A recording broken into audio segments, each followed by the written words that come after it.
හදන්න පුළුවන් උනේ තව පවුල්වල කීයද 7යි 8යි නේද? දැන් හරි වැඩි ඕනේ සිද්ධාර්ථ කුමාරයා කොයි කාලෙද විවාහය ආවේ ඈ? තාසෙන්නේ ළමයි හැදුවේ 20 ගානෙන් 13ක් දුක ඒගොල්ලන්ට දරුවෝ හිටියේ නෑ. ඒ කාලෙම වින්දා අපි ඒ කාලෙම රිවිෂන් යනවා. අපි රිවිෂන් එකේ සීසන් ගන්නවා බස් එකේ යනවා. ඇත්තම තේරුම් ගන්න මේ සිස්ටම් එක හැදිලා තියෙන්නේ විඳින්න නෙමෙයි. මොනව කරන්නද? විඳව ඉන්න. ඒකනේ අපේ දරුවන්ගේ ආදරේ හරි වියපත් තුන කාලෙදී බඳින්නේ. කවි ලියලා එපා වෙලා විරහව විඳලා එපා වෙලා බූට් කාලා මේස් එක කාලා ලේසුත් කාලා තමයි කසාද බඳින්න. පිරිමි එපා වෙලා ඉන්නේ. පිරිමි එපා වෙච්ච කාලේ බඳිනවා. බෑන්දම් එකට උයන්නෙත් නෑ, උෙත් එක කතා බහකුත් නෑ. මොයුනිකාද තියෙන්නේ? සිවුනිකා වලින් හදන්නේ ඊස්ට්‍රජන්. හරිම සුන්දර වසන්ත කාලය. ඒ දවස් 14 කෙල්ල හරි සෞම්‍යයි.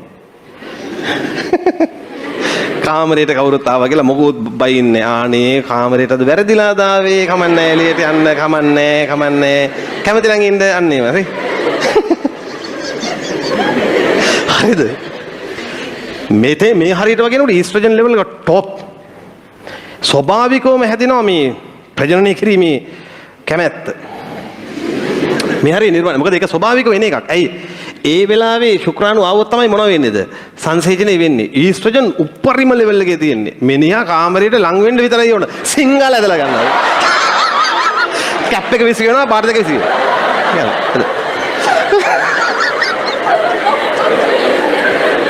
ඔයා ෆ්‍රීද? මේ හරි. දවස පැන්න කියපන්කෝ.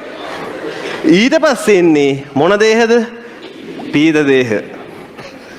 පීත දේහ හදන්නේ වැඩිපුර ප්‍රොජෙස්ටරෝන්. ප්‍රොජෙස්ටරෝන් හදලා හයි ප්‍රොජෙස්ටරෝන් ලෙවල් එකකට එනවා. ආවහම මේ දැන් එයාගේ ගර්භාෂය ප්‍රොජෙස්ටරෝන් එහෙම උපරිම ලෙවල් එකට ආවහම හරි මානසිකවත් පීඩාවෙන් ඉන්නේ. නෝනේක පයින් ගහලෙනවා. අයන් තරහ යනවා. හැමෝටම නීතියක් විදිහට නෑ. හරි මේ කාලෙත් තරහ යන්න පුළුවන්. ගොන් විදිහට මේක ගන්නෑ. එතකොට නම් එහෙමයි. වම් ඇලයට නම් එහෙමයි. ප්‍රෙෂර් චේන්ජ් වෙනවා. ඉරියව් කොමාවක් ස්ත්‍රී පුරුෂ භාවය. ඒ කියන්නේ ස්ත්‍රියක් විදිහට ඉන්නකොට එහෙමයි, පුරුෂයෙක් විදිහට එහෙම ඉන්නකොට හරි.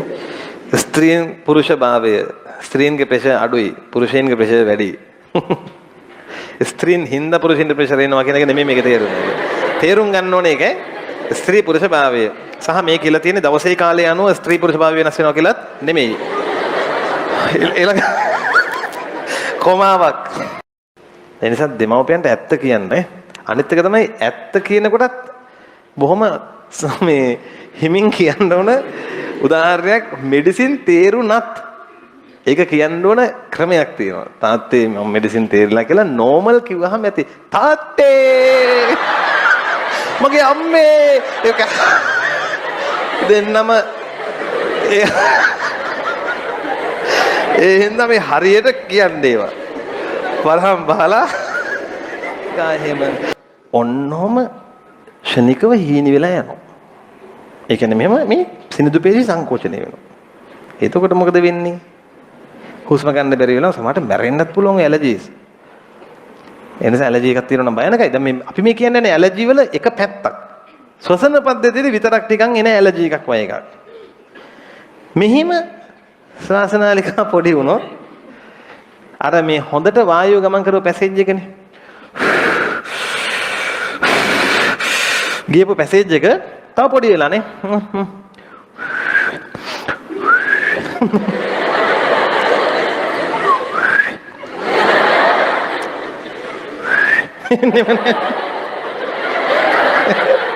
එන්නෙම නෑ. බලන්න උරුමම් බලලා පෙන්වන්න පුළුවන්ද? ඔය තියෙන්නේ. තේරුණාද? අන්න ඒ වගේ සද්දයක් එනවා. විස්ලිං කියලානේ කියන්නේ. එතකොට මේ විස්ලිං කියන එකට තව කියනවා වීසිං කියලා. ඒක තමයි අපි කැටි කරලා අපි ගන්නෙ මොකද්ද? වීස් එක. දැන් ગેස්ට්‍රයිටිස් නම් කෙටි කරලා ගන්නවා ගෑස් එක. එහෙම පොඩි අපිට තියෙනවා ලෙඩ වලට නම් දැමීමේ කලාවක්. කැස්සෙන් බැක්ටීරියා වෙනවා. නිතර තමන්ගේ ළඟ යාළුවෙක් තමන්ගේ මූණ දිහා බලාගෙන කහිනවනම් ගාලා. ඌට දැනුම් දෙන්න ඕන මොකද්ද ඔය කහින කැහිල්ල කියන්නේ. තේරුණාද? ඔය මේ හැච්චින් යවනේ වහෙම. ඒකට මැනර්ස් කියන්නේ ඉතින් ඒක තමයි. දැන් වැඩේ තියෙන්නේ අපේ කට්ටිය හැච්චින් යවතොත් දන්නේ නැහැ. හච්චන් ගාලා යවලා අනේ මන්ද බන් සමා වෙන්න කියලා ගන්න. ඒකයි වැඩේ. අනිත් එක මේකේ තියෙන බරපතලකම නිකන් වාත අවකාශයක තියෙන්න පුළුවන්. සංසම්භව බය වගේ වහම. රුධිර පීඩනය මොනවා වේද? වැඩි වේ. අනිවාර්යෙන් වෙනවා. හරිද? දැන් රැට හෙන්න බයෙන් පට්ට බයෙන් චූ කර කර ඉන්නකොට ඉත්තෑවෙක් යනවා එතනින්. අම්මෝ. හරි? රයිට්. මං ඔක දවසක් ඇහුවා ඒකේ. ඇහුවා දැන් උඹලා චූ කරන්නට කොල්ලෙක්. මං ඇහුවද මට මතක නැහැ කොහමද මගේ ඔළුවේ තියෙනවා මේක. උඹ රැට චූ කරන්න යනවා. එළියට යන්නේ. උඹ රැට චූ කරන්න ගිහලා පම්ප් එක දාන්න පටන් ගන්නකොටම නායක කියනවා. නායා බය වෙනවා කිව්වෝ. හරි. ඊළඟ එහෙත් ඒ යුන් දෙන්න ගහ ගන්න අතරේ අපේ උන් ගිහලා සල්ලි ඉල්ලනවා.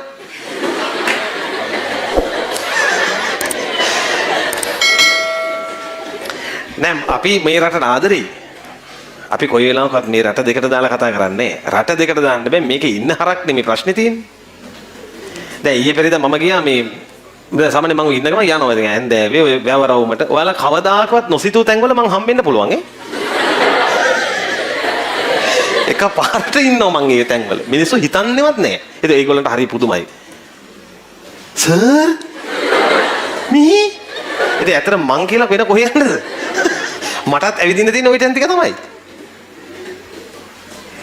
වැවරවුමට යනවා මම සාමාන්‍යයෙන් අනිත් එක මං ගිහිල්ලා ඉන්නෙත් හරි සාමාන්‍ය විදියට ඉතින් මම ඉන්නේ සාමාන්‍ය විදියට මම මොකද ඒ වගේ කියලා අසාමාන්‍ය විදියට ඉන්න බෑනේ දැන් මිනිස්සු බලාපොරොත්තු වෙන්නේ මම යන හැමතැනම මෙන්න මේ මයික් එක දාගෙන පිටිපස්සෙන් අර බෝඩ් එක අරගෙන යයි කියලා එහෙමනේ මං ඔය ඉන්න ගමන් සරමත් දාගෙන හරිද ෂර්ට් එක ඇඳලා හැන්දෑවට විතක් එහෙම කනවම සමහර විට සමහරට කනවා ඇයි වල කන්නේ නැද්ද මේ හැමදාම නෙමෙයි. ඔය කොහේ හරි ගියාම ඔය අපි බාන වෙලා අපි සෙට් එක නෙමෙයි තමයි. හා විතක් කාලේ. එක්ක මොනවා හරි කන තියෙන ඔය දැන් වැවරවුම දැන් ලස්සනයි වල කුරුණෑල වැවරවුමට ගිහින් තියෙනවා. රැයට වැවරවුම ටිකක් කර මේ දැන් හොඳ ඉස්සරේම ගියොත් එම ආයෙ එන්න වෙන්නේ නැහැ හරිද? තුන් දෙනෙක් යනවා දෙන්නයි එන්න වෙන්නේ එකෙක් නැහැ. දැනුත් ඇති. උන් හැංගිලා ඇති දැන්. අපි දැන් ඉන්නේ හොඳ මිනිස්සු ටිකක්. අර රෙස්ටොරන්ට් දාලා හංස බෝට්ටු පදිනවා අර එන්න කතන්දර දැන් වැවරවුමේ. හරි දැන් හොඳ රෙස්ටොරන්ට් එකක් එහෙම තියෙනවා. ඉතින් ගිහිල්ලා අපි කාලා බීලා එනවා. දැන් එහෙම ගිහින් කැම ටිකකුත් අරන් වැවරවුමේ තියෙනවා ගස්. ඒ ගස් වල අර පල්ලෙහා තියෙන නිකන් ෆවුන්ඩේෂන් වගේ හදලා ඉඳ ගන්න. කෑගල්ලට නෑ නේද එහෙම තැනක්. ඈ ඇපෙක්ස් එක තියෙනවා සර් වාඩි වෙන්න පුළුවන් ඕන තරයක. මං කෑගල්ල තියෙනවද එහෙම? නෑ නේද අපරාධ කෑම මේවා කොච්චර හැදියේද? ඔය තියෙන ඔය මේ කැලෑ කන්දක් අරගෙන සුද්ධ කරලා ගත්තා නම් හරියනේ. දැන් මේ ලඳු කැලෑ තියෙන්නේ අර අපරාධේ. අන්න අර කොහොමද පාක් එකක් තියෙනවා ඒකේ ඉන්නවා මේ තැන් තැන් වල කොල්ල කෙල්ල මේ උන් ඉතින් හොයන්න බෑ ඉතින් උන් කරන වැඩ. ඒ මේ ඒ පාක් එකේ ඉන්නේ. මම දකිනවා හැමදාම අර වාහන එනකොට මුවා වෙනවා. අම්මලා තාත්තලා ළමයි පොඩි උන් පාරේ යන්න එපා.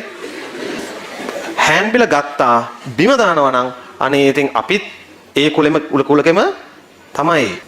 ඒ ටිකම තමයි. ඒ නිසා ළමයි එතන ඉඳන් හැදෙන්න වෙනවා. බස් එකක සීට් එකක් ඉරිලා නම් ඒක තව ටික ටික ඉරන්න එපා. ඒක නොඉරෙන විදිහට තියාගන්න. ඒකයි ක්‍රමේ. දැන් මේක එහෙම නෑ. ස්පොන්ජ් එකක් චුට්ටක් හරි එළියට ආවොත් එතන ඉඳන් ඇද ගන්නවා ඉතින් ටික. ඇතුළේ මේකත් ගන්නවා. රෝල් කරලා අතාරිනවා. වෙන වැඩි දෙයක් කරන්න ඉන්නේ කරන්න එපා. ඔයාලා මේ කුලකේට පයින්න එපා. කොළ හැලිලා ඔය අරවා මේවා වුණාට පස්සේ එන සීත ඍතුව. කෙලින්ම හිම. ඉතින් ඒ රටවල වල මිනිස්සු සීත ඍතුවේ වල දන්නේ මොන දුකක් විඳිනවද කියලා. එළිය බැස්සොත් මොනවද තියෙන්නේ? හිම. ඉතින් අර කෝට් දාගෙන මේවා දාගෙන අමාරුවෙන් ඉන්නේ. ගෙවල් වල වහල වල හිම මිදෙනවා. උදේ නැගිටලා බලනකොට වහලේ වගේ පහක්. ඉතින් වහලට ඒ රටවල ප්‍රසිද්ධ දෙයක්. ඒ කියන්නේ රටවල වහල හදන්නේ කොයි පැත්තටද? මෙන්න මෙහෙම. දැකලා තියෙනවද මේ හැඩය? මේ ඇයි අර වැටෙන හිම ටික පුළුවන් තරම් ලෙස්සලා යවන්න. කොහොමද මෙහෙම වහලයක් ගැහුවොත් ඒ ගෙදර? අර ඒක අපි තේරුම් ගන්න ඕන. මෙහෙම හදන්නේ මේ ඉන්න ගමන් ගෙදර උඩ යන්න නෙමෙයිනේ වහලේ හිම ටික ලෙස්සලා යවන්න. ඊළඟට මේ ගෙවල් වල තියෙනවා හැම ගෙදරකම අර පෝරණුවක් වගේ එකක් ඇතුලේ. සීත දරන්න බෑ. ඉතින් ඕකට වෙලා ගිනි තැප තැප ඉන්නවා. ඒ ඉන්නකොට තියෙනවා තව ඇඟ ටිකක් රත් වුණා නම් හොඳයි වගේ එකක්. මෙහෙම බෑ තව ටිකක් රත් වෙන්න ඕන කියලා හිතෙච්ච ගමන් ඔන්න ගහලා අරිනවා කර ටික කැඩෙන්නම එදා. ඒ රටවල මිනිස්සුන්ට ස්වභාව ධර්මයෙන්ම දීලා තියෙන්නේ. තේරෙනවද? ස්වභාවිකව හම්බෙලා තියෙන එක.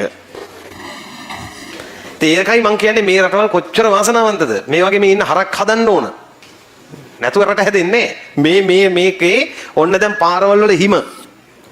පහවදා එළියට ආවම අම්මට ගෙදරට එන පාර නෑ. ඔක්කොම හිම. වාහනේ දැන් කොහේ හරි ය아가න්න වාහනේ තියෙනවා. මෙන්න මෙහෙම. මතු කරලා ගන්න ඕන. ඉතින් හැමදාම උදේ හිම අයින් කරන්න ඕන. රේල් පාරවල වල වෙනම යවන්න ඕන අර හිම අයින් කරන මැෂින්. තේරුණාද? පුදුම කට්ටක් කන්නේ. අපිට අර හිම නිකන් අර ආතල් වගේ දුණාට අපිත් කරන ඉඳකින් හිම ටිකක් වැටෙන්නේ. වැටුනොත් ඊයේ ඔන්න තේරුම් ගන්න. ඊට පස්සේ දැන් මේ කාලෙදි ශාකයක් හරි ආතතියෙන් ඉන්නේ. අපි පස්සේ ඉගෙන ගන්නවා ශාක ආතති කියලා. ශාක ආතති ප්‍රශ්න ගහට හිම වැටෙනවා. සීතල ආතති කියලා තියෙන එකක්. කතා කරනවා ලස්සන කතා කරනවා මේක. එයාගේ ශෛලමයනේ මේ කාලෙට විශාලව හැදෙන්න ඕන. සීත ඍතුවෙන් පස්සේ ඉන්නේ සාමාන්‍යයෙන් වසන්තය. මේ සීත ඍතුවට කියනවා සිසිර කියලා. සිසිරක් දන්නවා වසන්තත් දන්නවා. දෙන්නම එක ගමේ ඉන්නේ. වසන්තයේදී මට කියන්නේ නම් ශෛලම වාහිනිය වල සයිස් එක ලොකුයි. වසන්තයෙන් පස්සේ එන්නේ ගිම්හාන උත් ඉන්නවා. වසන්තකෙම පුතා. ගිම්හාන. ගිම්හානේදී දැන් අර වසන්ත කාලේදී හැදුණු ගෙඩි ටික කඩන කාලේ. තේරෙනවද? ඒ වසන්ත කාලේදී හැදිච්චි පත්‍ර සාමාන්‍ය මේන්ටේන් එකේ නිකන් නෝමල් තියෙන කාලේ ගිම්හානේ කියන්නේ. ටික රස්නෙත් තියෙනවා. හරි? එතකොට ගිම්හාන කාලේ අවසාන වගේ වීගෙන එනකොට ආයෙම අර පත්‍ර මොකද වෙන්නේ? වයස්ගත වෙලා වැටෙනවා. මට කියනකොට ගිම්හාන කාලෙත් ලොකුවට ශෛලම වාහිනිය ඕනද? නෑ. ඔය පොඩි වෙලා තිබ්බනම් ඇති. ඊළඟට එනවා සරත්. අනේ සරත්. සරත් ඍතුව ආයෙම ඍතුවකට කියන්නේ ශීත ඍතුවට කලින් සූදානම් වෙන ඍතුව. හරි? ඒ කියන්නේ ඒක කොහොමත් සම්පූර්ණයෙන්ම පත්‍ර ටික හලන්න ඕන. එකක් දෙයක් හරි තියලා දාන්න ඔක්කොම හලන්න ඕන. තේරුණාද? එතකොට මට කියන්න මේ ඍතු හතරෙන් ශෛලම වාහිනිය විශාල විය යුත්තේ කුමන ඍතුවේ විතරද? මෙන්න විශාල ඍතුව. ඒ නිසා වසන්ත කාලෙදී මෙන්න මෙහෙම හැදෙනවා. සුරංගනාවන් අනන්තවත් වෙන්නේ වසන්ත කාලෙට. මෙන්න මෙහෙම ශෛලම ලොකුවට හැදෙන මේ වලයක් එනවා. හරි